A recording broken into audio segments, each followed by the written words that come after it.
का जो हमारा टॉपिक है एवरीडे साइंस का लेक्चर नंबर 2 वो मेनली वो पोल्यूशन से रिलेटेड है। उसमें कुछ इंपॉर्टेंट कॉन्सेप्ट है पोल्यूशन के, उनको हम डिस्कस करेंगे पहले स्लाइड्स के थ्रू, और फिर उसके बाद एट द एंड उसी तरह से जो हमारे प्रैक्टिस एमसीक्यू है उनको डिस्कस करेंगे। तो सबसे पहले हम आते हैं टाइप्स ऑफ पोल्यूशन पे। देखिए पोल्यूशन में डिफरेंट टाइप्स है, जैसा कि एयर पोल्यूशन है, लैंड पोल्यूशन है, नॉइस है, वाटर पोल्यूशन और लाइट पोल्यूशन। तो किसी तरह की भी जो नेगेटिव चेंज होती है इन्वायरमेंट के अंदर उसको हम पोल्यूशन कहते हैं। अब एयर पोल्यूशन के अंदर क्या क्या चीजें पोल्यूटेंट्स है, जैसा कि यहाँ पर आपको नजर आ रहा है कि केमिकल्स है जो कि डिफरेंट हार्मफुल गैसेस है, बर्निंग ऑफ फ्यूल से ये इन्वायरमेंट के अंदर रिलीज होती हैं और जो कि एयर पोल्यूशन कॉज करती है। और जो पोल्यूटेड एयर होती है जो कि हमारी ब्रीदिंग को और बहुत सारी डिजीजेस जो ह्यूमंस और एनिमल्स के अंदर कॉज करती है। इस तरह से लैंड पोल्यूशन में वेस्ट मटेरियल होता है that is produced by the humans और ये अर्थ सरफेस पे एक्यूमुलेट होता है। इसमें बहुत सारे पेस्टिसाइड्स फर्टिलाइजर्स भी होते हैं जो कि लैंड पोल्यूशन जो है वो कॉज करते हैं। और अगर हम ऐसी वेस्ट को इंजेस्ट कर लेते हैं, जैसा कि डिफरेंट जो कंपोनेंट हम यूज करते हैं डाइट के अंदर, तो उसके रिजल्ट में हमारी बॉडी के अंदर आते हैं केमिकल्स और वहां से फिर वो डिफरेंट डिजीजेज जो है वो कॉज करते हैं। इस तरह से नॉइस पोल्यूशन है, लाउड नॉइस से जो होती है, और ये भी हमारी जो कम्युनिकेशन है उनको इंटरफेयर करती है। हम जो है वो मुख्तलिफ तरह की जो अदर जो ह्यूमन से कम्युनिकेट करते हैं उसके अंदर प्रॉब्लम कहती है। फैदर वाटर के अंदर ये toxin from the human industrial waste और introduce into the water supply, और इसके अंदर भी जो वाटर है उसको पोल्यूट करते हैं। बहुत सी बैक्टीरिया वहां पर ग्रो करना शुरू कर देते हैं और बाद में अल्टीमेटली वो ह्यूमंस को डिस्ट्रॉय जो है उसके अंदर डेंजरस होते हैं। उसके लाइट पोल्यूशन है, excessive amount of artificial light जो कि एनिमल्स के नेचुरल साइकिल के साथ इंटरफेयर करती है। आप जानते हैं कुछ एनिमल रात के वक्त बाहर आते हैं और कुछ एनिमल दिन के वक्त बाहर आते हैं। तो रात के वक्त जो है उसको नॉकटर्नल कहते हैं। वो अगर आर्टिफिशियल लाइट बहुत ज्यादा होगी तो इसका मतलब है कि उनका जो पैटर्न है वो डिस्टर्ब हो जाएगा। So artificial lights where that confuse nocturnal animal, क्योंकि लगता है कि रात में उन्हें बाहर आना था लेकिन बाहर बहुत ज्यादा लाइट होती है। और उनके अंदर जो नेविगेशन सिस्टम होता है, क्योंकि उन्हें स्टार्स को देख के नेविगेट करना होता है, तो वो डिस्टर्ब होता है। तो डिफरेंट टाइप्स ऑफ पोल्यूशन है इसमें, बहरहाल आपने याद रखना है एयर है, लैंड, नॉइस, वाटर और लाइट, 5 तरह की पोल्यूशन होती है।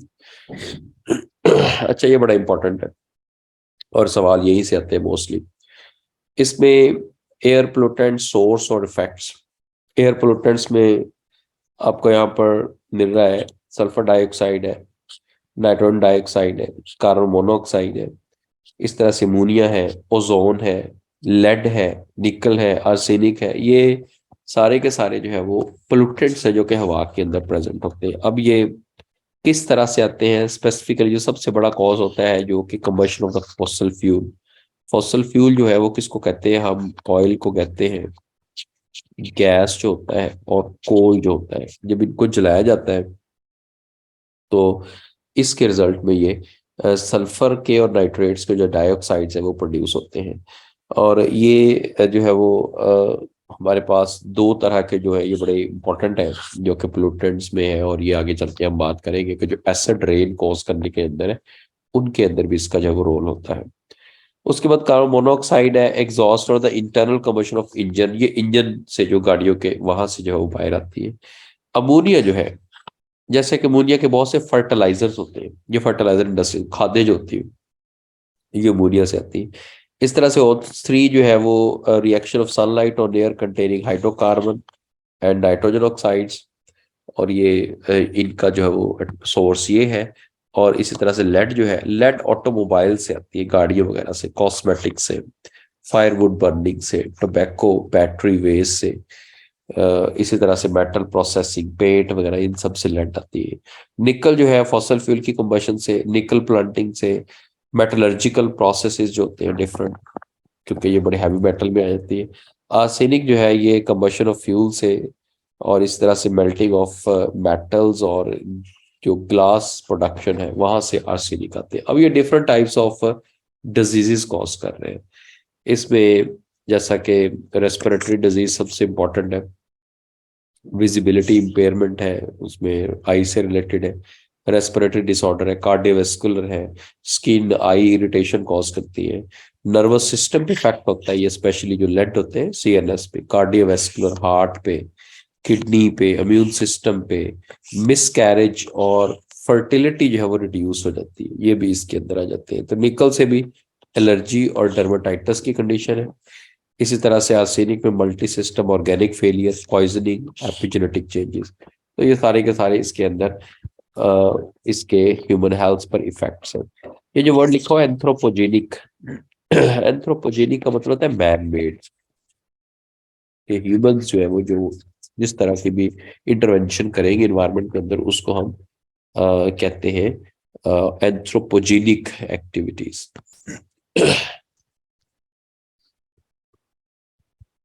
अब देखिए डिफरेंट कॉजेज जो है वो पोल्यूशन के, ये भी आपने यहाँ पे याद रखना है, कुछ इसमें भी बेसिक टर्म्स है उनको हम देखेंगे।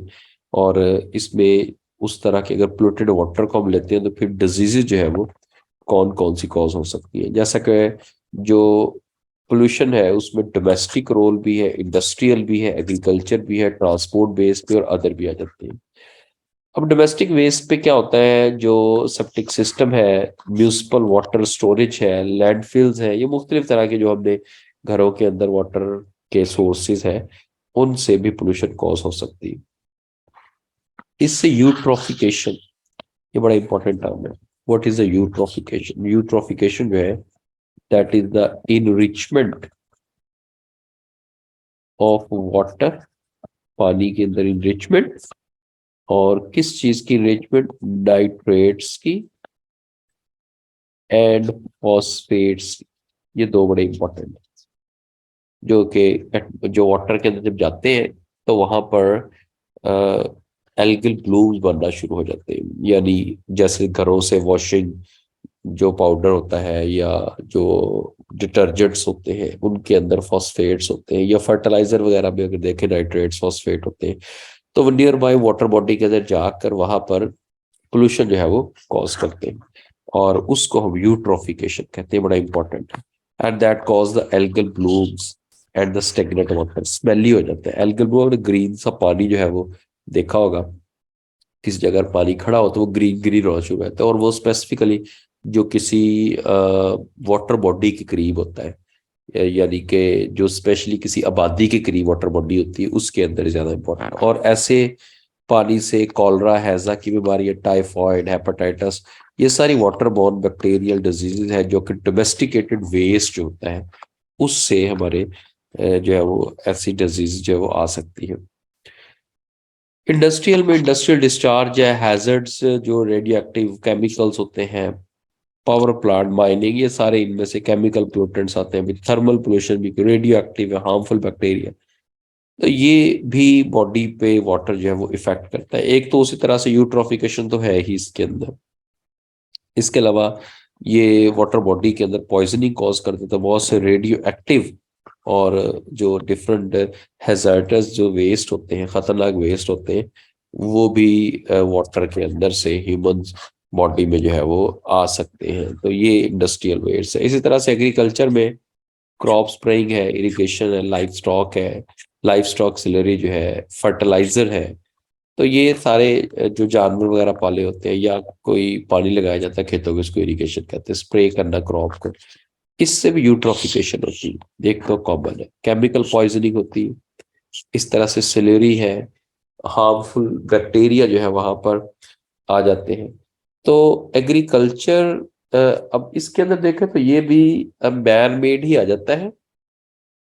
और इसमें जो एक्टिविटी है, मैन मेड एक्टिविटी की वजह से फर्टिलाइजर जो है वो पानी के अंदर आ जाते हैं, ठीक है, और जिससे वाटर बॉडी जो है वो इनरिच्ड हो जाती है, और वहां पर यूट्रोफिकेशन जो है उसका खतरा आ जाता है। और इसके रिजल्ट में भी जो पॉइजनस पेस्टिसाइड्स होते हैं और ये एल्गल ब्लूम, ये भी जो मैंने बताया था यूट्रोफिकेशन का। ट्रांसपोर्ट बेस्ड भी है, जो कि गाड़ी वगैरह से निकलते हैं, केमिकल एसिडिक होते हैं, इसमें स्पेशली कार्बन डाइऑक्साइड और गैसेस वगैरह होती है जो कि इन्वायरमेंट के अंदर आती है। स्टॉर्म वाटर रन ऑफ है, सरफेस डिफोरेस्टेशन भी एक कॉज है, एल्विनियम और जो यूट्रोफिकेशन है, अगेन जो है ये प्रोसेस, अगेन इसके अंदर हम देखते हैं कि वाटर बॉडी के अंदर हमें मिलेगा। और इसके रिजल्ट में भी वाटर बॉडी जो है वो आहिस्ता आहिस्ता वहां पर या तो एलजी जमा होते हैं, अगर तो एलजी जमा होते हैं तो फिर तो ये यूट्रोफिकेशन जो है वो होगी, एल्गल ब्लूम पानी ग्रीन होना शुरू हो जाता है। और अगर जो है वो क्ले वगैरह डिपॉजिट होता है, डिपॉजिट क्ले, डिपॉजिट सिल्ट्स वगैरह जो होती है, मट्टी जमा हो रही है, रेत जमा हो रही है, और उसके रिजल्ट में जो कि हम एल्विनम प्रोसेस कहते हैं, और ये भी इसका कॉज होता है। इसके भी डिफरेंट कॉजेज है, इसके डिफोरेस्टेशन एक मेन कॉज है। इसके अलावा इसके अंदर जो है वो डिफरेंट रन ऑफ होते हैं जो कि किसी वाटर बॉडी के अंदर जाके भरना शुरू हो जाते हैं, तो ये भी एक टाइप ऑफ पोल्यूशन है जो कि अदर मीन्स के अंदर आ जाती है। अच्छा, एक जो टॉपिक है ग्लोबल वार्मिंग का, इसमें से भी सवाल आए हैं। ग्लोबल वार्मिंग, हम जानते हैं कि डे बाय डे जो टेम्परेचर है अर्थ का वो इंक्रीज हो रहा है, और उसमें रीजन क्या है?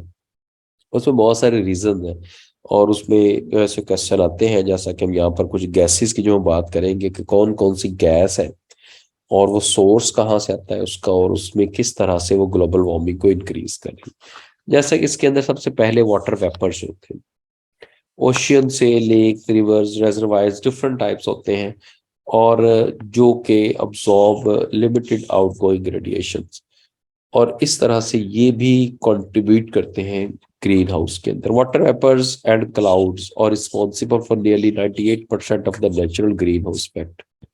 ग्रीन हाउस इफेक्ट को ये कंट्रीब्यूट करते हैं, ग्रीन हाउस के रिजल्ट में ही ग्लोबल वार्मिंग होती है। अब ग्रीन हाउस क्या होता है, आगे हमारे पास एक स्लाइड है, वहां हम इसको जो है वो डिटेल में डिस्कस करेंगे। बहरहाल इसके बाद कार्बन डाइऑक्साइड है और फिर मीथेन है। कार्बन डाइऑक्साइड कैसे आती है? That is due to the burning of fossil fuel, forest, breathing animals, क्योंकि एनिमल्स को बाहर निकालते कार्बन डाइऑक्साइड को, लेस प्रोड्यूस जो है वो प्रोड्यूस बाय साउदर्न हेमिस्फीयर। अब जहां पर एनिमल ज्यादा होंगे वहां कार्बन डाइऑक्साइड ज्यादा होगी। Absorption of long wave radiation, ये लॉन्ग वेव रेडिएशन को अब्जॉर्ब कर लेते हैं, तकरीबन 50% तक ये कंट्रीब्यूट करती है ग्रीन हाउस में। और सबसे इंपॉर्टेंट गैस जो है वो ग्रीन हाउस के अंदर ये है, जब हम ग्रीन हाउस गैस की बात करते हैं और उसके रिजल्ट में ग्लोबल वार्मिंग होती है। मीथेन है, ये कहाँ से आती है? ऑर्गेनिक मैटर की ब्रेकडाउन से आती है, और इसमें भी absorption of the long wave radiation, और तकरीबन 18% जो वो मीथेन गैस की भी कंट्रीब्यूशन है। तो आगे कुछ क्वेश्चन हमने इसके सॉल्व करने हैं। इसमें से ज्यादा इंपॉर्टेंट ये क्वेश्चन आता है कि ग्रीन हाउस गैसेस कौन से और ग्लोबल वार्मिंग में वो कैसे रोल प्ले करती है। ये मेजर ग्रीन हाउस गैसेज है, इसमें carbon dioxide, that's very important, फिर मीथेन है, फिर नाइट्रस ऑक्साइड है, फिर फ्लोरिनेटेड गैसेस है, ये सारे की सारी इसमें फ्लोरीन होती है, और ये फ्लोरिनेटेड गैसेस भी होती है। अब ये कहाँ से आती है? जो कार्बन डाइऑक्साइड है वो बर्निंग ऑफ फॉसिल फ्यूल से आएंगे, यानी ये जो जलाएंगे हम, ऑयल वगैरह, गाड़ियां वगैरह चलती है ट्रांसपोर्टेशन से, electricity, industry, deforestation, land clearing. Methane जो है ये एग्रीकल्चर से आती है, लाइफ स्टॉक फार्मिंग से आती है। ये एक नेचुरल गैस है जिसको बायोगैस फैसिलिटीज भी कहते हैं, वो भी ग्रीन हाउस का वॉइस बनती है। नाइट्रस ऑक्साइड जो होती है फर्टिलाइजर से आती है, क्योंकि नाइट्रोजन की खादें होती है ज्यादातर, वहां से आते हैं। और जो फ्लोरेसेंट है, जैसा कि CFCs, और आगे हमने कुछ बात कर ली है, HFCs, PFCs, ये रेफ्रिजरेटर्स, इंडस्ट्रियल प्रोसेस, इंसुलेशन में, by product of aluminium and semiconductor manufacturing, यहाँ से ये गैसेज आती है। तो ये ग्रीन हाउस को और ग्रीन हाउस क्या होता है? देखिए, आप जानते हैं कि ये गैसेज जो है वो एटमॉस्फेयर के सराउंडिंग में एक लाफ सा बना लेती है, लाइक ये कार्बन डाइऑक्साइड। अब जैसे ही यहाँ से बाहर से लाइट आती है, तो लाइट यहाँ से वापस जो है वो जब जाती है तो उसको रोकती है, बाहर नहीं आने देती, जिसकी वजह से अंदर का टेम्परेचर बढ़ना शुरू हो जाता है। और जब अंदर का टेम्परेचर बढ़ता जाएगा तो इसी को हम ग्लोबल वार्मिंग भी कहते हैं, कि अर्थ का टेम्परेचर डे बाय डे जो है वो इंक्रीज होता है। तो ये बड़ा इंपॉर्टेंट क्वेश्चन है कि सबसे मेजर गैस जो है इसके अंदर वो कार्बन डाइऑक्साइड है।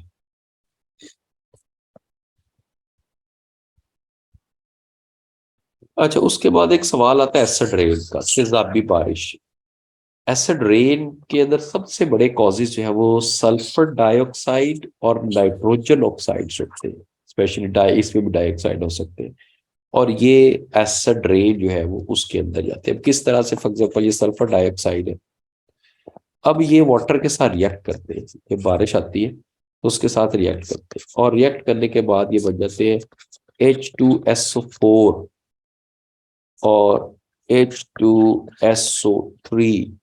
ये इस तरह से डिफरेंट कंपाउंड्स बनाते हैं। अब देखिए ये H2SO4 आप जानते हैं कि ये सल्फ्यूरिक एसिड को कहते हैं, सल्फ्यूरिक एसिड, और ये सल्फ्यूरस एसिड। तो ये जो सल्फर के डाइऑक्साइड होते हैं पानी के साथ रिएक्ट करके एसिड बना लेते हैं, और जब बारिश होती है तो उसके साथ ये एसिड जमीन पे आते हैं। इसी तरह से नाइट्रोजन डाइऑक्साइड जो होते हैं ये भी वाटर के साथ जो रिएक्ट करते हैं तो ये नाइट्रिक एसिड बनाते हैं। नाइट्रिक एसिड है, नाइट्रस, ये भी एक स्ट्रॉन्ग एसिड है। और जब ये जमीन पे आते हैं तो इससे ये डैमेज करते हैं ट्रीज को, प्लांट्स को, पॉन्ड्स को, अदर वाटर बॉडी को, मछली को मार देते हैं, एक्वेटिक लाइफ को, हाउस को, बिल्डिंग को डैमेज कर देते हैं, मोन्यूमेंट, स्टैच्यूज जो होते हैं उनको डैमेज कर देते हैं, स्किन कैंसर जो है वो कॉज कर सकते हैं। ये भी इनके ह्यूमंस के अंदर इफेक्ट जो है इसके अंदर होता है। तो एसिड रेन जो है इसके अंदर आपने ये दो गैसेस को याद रखना है, तो ये दोनों गैसेस एसिड रेन में कंट्रीब्यूट करती हैं। उसके बाद है जी ओजोन लेयर डिप्लीशन। ओजोन का आपका कंसेप्ट भी होना चाहिए। ओजोन जो है वो O3 को कहते हैं। अब ओजोन जो लेयर होती है ये क्या करती है, ये फिल्टर करती है रेडिएशन। जो भी जमीन पर रेडिएशन आती है, स्पेशली जो यूवी रेडिएशन है, जैसे यूवी रेडिएशन है जमीन पे आएगी तो इनको फिल्टर करेगी, और फिल्टर करके इनको जमीन पर जो है वो भेजेगी। लेकिन अब ओजोन लेयर अगर डिप्लीट हो जाए या थिन हो जाए ओजोन लेयर, तो इसका मतलब है रेडिएशन जमीन पर डायरेक्ट आएंगे, और वो भी ह्यूमंस के अंदर, अदर एनिमल्स में बहुत सी डिजीज जो है वो कॉज करेंगे। अब इसमें जो सबसे इंपॉर्टेंट है, एक तो फंक्शन याद रखना है कि क्या करते हैं ozone, that block the UV radiation from the sun. किस वजह से ओजोन लेयर डिप्लीट होती है, खत्म होती है, उसमें सबसे बड़ा कॉज जो है वो CFC, they are the chlorofluorocarbons. ये बड़ा इंपॉर्टेंट एमसीक्यू है। क्लोरोफ्लोरोकार्बन की वजह से ये ओजोन लेयर की डिप्लीशन होती है। और इसके अलावा यूवी रेडिएशन है जो कि जमीन पे आ जाती है जब वो क्लोरोफ्लोरोकार्बन, और इससे क्या क्रॉप डैमेज होती है, स्किन कैंसर है, आई डैमेज। और इसका सोल्यूशन क्या है, वी हैव टू रेगुलेट और रिड्यूस द क्लोरोफ्लोरोकार्बन। अब क्लोरोफ्लोरोकार्बन कहाँ से आती है, ये क्लोरोफ्लोरोकार्बन जो है वो रेफ्रिजरेटर से आएगी। ये एक नेचुरल गैस नहीं है, बल्कि ये गैसेज जो है वो एयर कंडीशनर से आएगी।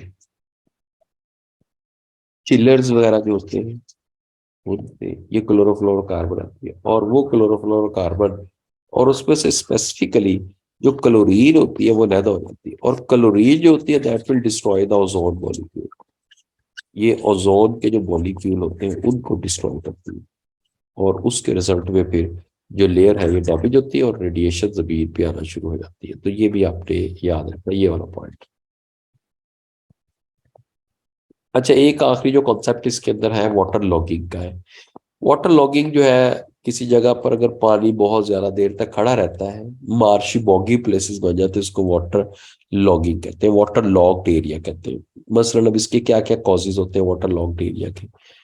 There could be the seepage from the canals, canal से सीपेज होती है। ओवर अगर इरिगेशन हो जाए फील्ड को, अगर ड्रेनेज ज्यादा उसकी हो रही है, incorrect defective method of irrigation, अगर इरिगेशन का मेथड सही ना हो, या obstruction of the natural drainage, drain ना हो रहा हो, पानी एक जगह खड़ा रहे, या सब सॉइल ड्रेनेज के अंदर कोई रुकावट हो, या नेचुरल ड्रेनेज के अंदर रुकावट हो, या सॉइल की नेचर जो है वो सही ना हो, या कंस्ट्रक्शन ऑफ रेजरवायर, कहीं पानी खड़ा करने, इकट्ठा करने के लिए वहां पे जगह बन गई है। सो ये तमाम के तमाम चीजें जो है ये वाटर लॉगिंग कॉज कर देती है, और वाटर लॉगिंग में वहाँ जो सॉइल की फर्टिलिटी होती है वो डिस्टर्ब होती है, और वहां पर जो वेजिटेशन है वो प्रॉपरली ग्रो नहीं करती। तो ये भी एक कॉन्सेप्ट जो है वो आपने इसके अंदर जो है वो याद रखना है। और ये बहुत इंपॉर्टेंट पोल्यूशन से रिलेटेड है। लास्ट ईयर्स के अंदर इसी में से बार बार सवाल जो है रिपीट हुए हैं, और जो हमने टॉपिक पढ़े हैं उनकी हम यहाँ पे भी प्रैक्टिस करेंगे। was the first scientist to coin the term smog? अब आप जानते हैं कि जो स्मोग है ये भी बड़ा एक मेजर इशू है और इसके टर्म्स किसने बताई? And describes the layer of the smoke. Different scientist है, दोबारा से आपने इसी को ज्वाइन करना है मीटिंग को जब बैंड होगी तो। Nikola Tesla, Stephen Hawking, doctor Henry Antoine और निकोलस कोपरनिकस, ये डिफरेंट साइंटिस्ट है। इसमें से जो स्मोक की टर्म है वो डॉक्टर हेनरी ने, इसने स्मोक की टर्म बताई। स्मोक में आप जानते हैं दो चीजें आ जाती है, एक इसमें फोग आ जाती है प्लस इसमें स्मोक आ जाती है। जैसे आजकल आप जानते हैं बहुत ज्यादा बनती है स्मोक और बनती है फोग और स्मोक से। Which of the following pollutants are responsible for causing of smog? From incinerators, ये जो कोई चीजें जल रही हो, emission from the vehicle, both incinerator and emission from the vehicle, or none of the above? both incinerators दोनों आ and जाए, emission from vehicle. क्योंकि आप जानते हैं कि जो इंसिनरेटर्स है वो जलाने में। चार्ली अच्छा, इस पे इंसिनरेटर्स क्या करते हैं? देखिए ये होते हैं कि जैसे फसलों वगैरह को जलाते हैं। पिछले मैं रिपोर्ट देख रहा था, कोई 7-8 साल से ये स्मोक का इशू बनना शुरू। उसकी वजह यही है कि जो पहले जो फसलें थी उसको जलाया नहीं जाता था, जो रिमेन्स होती थी फसलों की, अब उसको जलाया जाता है, उसको हम इंसिनरेटर्स कहते हैं। और साथ गाड़ियों का इस्तेमाल बहुत ज्यादा बढ़ गया है जिसकी वजह से स्मोक जो है वो बहुत इंक्रीज हो गई। विच of the following is called the secondary air pollutant? अब सेकेंडरी एयर पोल्यूटेंट जो है वो कौन सा है? पैंस है, ओजोन है, कार्बन ऑक्साइड है और नाइट्रोजन ऑक्साइड है, पेरोक्सी एसिटाइल नाइट्रेट। और ये सर फ्यूल्स में से हो सकता है ना? जी, ये जितने भी ऑर्गेनिक कंपाउंड है इनकी ऑक्सीडेशन के रिजल्ट में प्रोड्यूस होता है पैन। इन दोनों के अंदर, अभी दोनों के दोनों जो है यहाँ पर सेकेंडरी सोर्स एयर पोल्यूटेंट्स है, ये दोनों primary. Sir ozone air pollutant में कैसे आएगा? मतलब ओजोन तो अल्ट्रावायलेट रेडिएशन को फिल्टर करता है ना, तो ये हाँ, लेकिन ये एक टॉक्सिक गैस भी है। O3 जो है ना, ये एक टॉक्सिक गैस भी है। Which of the following particles is called the particulate pollutants? Ozone, radon, fly ash और इथाइलिन। अब जो पार्टिकुलेट पोल्यूटेंट्स होता है जो कि हवा के अंदर पार्टिकल्स की फॉर्म में होंगे, तो इसमें जो फ्लाई ऐश है वो एक पार्टिकुलेट पोल्यूटेंट्स में वो इसके अंदर हमें मिलेगा। तो ये इसमें क्योंकि हवा में उड़ रहे होते हैं, बाकी जो है वो एग्जिस्ट करते हैं लेकिन वो उस तरह से पार्टिकुलेट फॉर्म में, पोल्यूटेंट फॉर्म में नहीं मिलते हैं। Which of following agent is responsible for turning the Taj Mahal yellow? अच्छा, ये मोनूमेंट जैसे आपको बताया था कि मोनूमेंट वगैरह के अंदर सल्फर ये डाइऑक्साइड, जो वो डैमेज करते हैं उसको। Sulphur dioxide. यस, तो ये इसमें जो आ जाएगा वो हमारे पास आ जाएगा sulphur dioxide. Yes, sulphur dioxide इसमें होगा जो कि एसिड रेन कॉज करता है। Which of the following statement is true about smoke? Smoke is derived from the fog, smoke is derived from the smoke, smoke is derived from water vapor, smoke is derived delta from yes, Organ yes. smoke. ऊपर बात delta दोनों के formation से बनती है। Yes. Which of the following statement is true about the air quality index? अब ये आपने अक्सर सुना है आजकल एयर क्वालिटी इंडेक्स कितना खराब जा रहा है और इसकी वैल्यू जो है वो हमारे जैसे लाहौर के अंदर 300 प्लस पे भी चली जाती है। तो ये क्या चीज इंडिकेट करता है एयर क्वालिटी इंडेक्स? क्या ये indicate the colour of the air? It predict the ozone layer in your area, it determine the intensity of sound and sound pollution, it estimates air pollution mainly sulphur content in the air. D delta sulphur content D. जी, air pollution को index जो है वो इसके लिए जो है वो आप यूज करेंगे। और एयर क्वालिटी इंडेक्स जो है वो हम जानते हैं कि ये लेवल इसका बहुत इंक्रीज करता है। लेकिन अगर हम नॉर्मल की बात करें, सवाल भी आ सकता है इस दफा क्योंकि ये बहुत ज्यादा पोल्यूशन आती है। नॉर्मल जो एयर क्वालिटी इंडेक्स होता है उसकी वैल्यू हमारे पास जो है वो 0 to 50, अगर तो इतना इंडेक्स है it means this is good, और अगर 50 to 100 है, 50 to 100 जो है ये मॉडरेट पे चला जाता है, या आप कह सकते हैं कि ये एक्सेप्टेबल है। और अगर अबव 100 हो जाता है एयर क्वालिटी इंडेक्स, तो ये अब डेंजरस होना शुरू हो जाता है। तो इसका मतलब है कि अब देखिए, अब जैसे मैंने कहा कि अगर हम बात करें कि लाहौर में जो एयर क्वालिटी इंडेक्स है, मैंने जैसे बताया कि वो बहुत ज़्यादा इंक्रीज कर जाता है, और अभी अगर आप देखें जो एयर क्वालिटी इंडेक्स है वो तकरीबन जो है वो 330 पे चल रहा है अभी इस वक्त, और मिनिमम भी अगर आ जाए, कम से कम भी हो जाए तो 154 पे आता है। तो आप ये देख लें कि अबव 100 ही है, कम से कम जो है वो भी अबव 100 इसके अंदर आ रहा है। सो ये वाला सवाल भी आपने याद रखना है कि नॉर्मल एयर क्वालिटी इंडेक्स कितना है, और ज्यादा अगर आए तो डीडीटी एंड एल्यूमिनियम कैन्स और एग्जांपल ऑफ। अब डीडीटी कहते हैं डाइक्लोरो डाइफिनाइल ट्राइक्लोरो इथेन, ये इसका जो है वो एब्रीवेशन है, और ये एक आप कह सकते हैं कि एज ए फर्टिलाइजर या एक टॉक्सर के तौर पर जो है वो हम लेते हैं। तो डीडीटी और एल्यूमिनियम कैन्स जो होते हैं, they are the examples of pollutants, secondary biodegradable pollutants और non biodegradable pollutants. non-biodegradable. Yes, ये नॉन बायोडिग्रेडेबल पोllutants होते हैं, यानी जो डिग्रेड नहीं, Delta. ये एल्युमिनियम कैन्स वगैरह जो होते हैं, और ये डिग्रेडेबल नहीं है। सो इसमें डेल्टा करेक्ट है। How many different types of primary pollutant together contribute to about 90% of the global air pollution? Total कितने इनके नंबर होते हैं?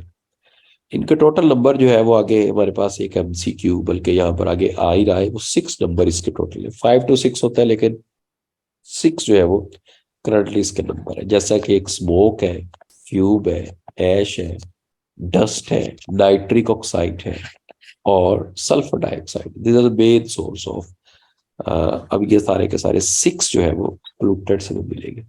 सो फिर 10वें सवाल का जो है वो आंसर ये प्राइमरी पोllutants ही बना है, क्योंकि ऊपर ही बता दिया कि प्राइमरी पोllutants कितने